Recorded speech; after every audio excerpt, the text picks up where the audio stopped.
चला आज आपण बघूया बघा एकाच झाडापासून भरपूर झेंडूची रोपे कशी तयार करायची। बघा असा वरचा भाग हा तोडून घ्यायचा आणि खालचे पानं काढून हा परत आपण मातीत लावायचा। ते पण मी तुम्हाला दाखवते पुढे। हे सगळी कटिंग मी काढली कारण आपल्याकडे 2-3 झाडं जरी असे वाचलेले तर भरपूर रोपे तयार होतात।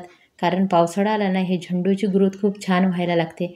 बऱ्याच झाडावरून बघा अशा वरपर्यंत मुळ्या जमिनीत टेकलं ना तर तुम्ही बघू शकता किती हे झाड मुळ्यानं। आता हे जर मी लावलं तर नवीन रोप तर हे असंच तयार झालेलं आहे। आणि आपल्याला पावसाळ्यात दिसतात की झेंडूच्या झाडांना अशा पूर्ण मुळ्या येताना दिसतात।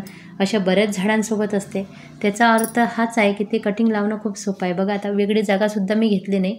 ह्या टोपल्यामध्ये साईडला मध्ये झाड आहे आणि त्याच्या साईडला लावलं, बऱ्याच कुंड्या ती साईडला लावून घेत आहे मी। आणि याला वेगळी माती करायची तर गरज नाही, पण मी वेगवेगळ्या पद्धतीने लावले। इथं पण आपण लावू शकतो साध्या मातीमध्ये, पण तुम्ही रेतीमध्ये सुद्धा लावू शकता, तुम्ही कोकोपीटमध्ये लावा। झाडं लावण्यासाठी जर थोडं कोकोपीट जर आणून ठेवलं ना त्याच्यात आपल्याला 100% रिझल्ट मिळत असते।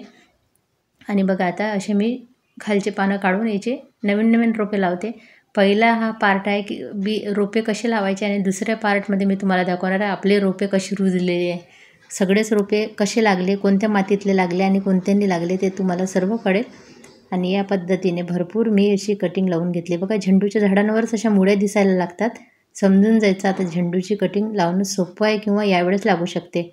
आणि मला घाई असते, कधी मी कटिंग काढून बघत असते, पण ही घाई करू नका, थोडासा वेळ द्या प्रत्येक गोष्टीला।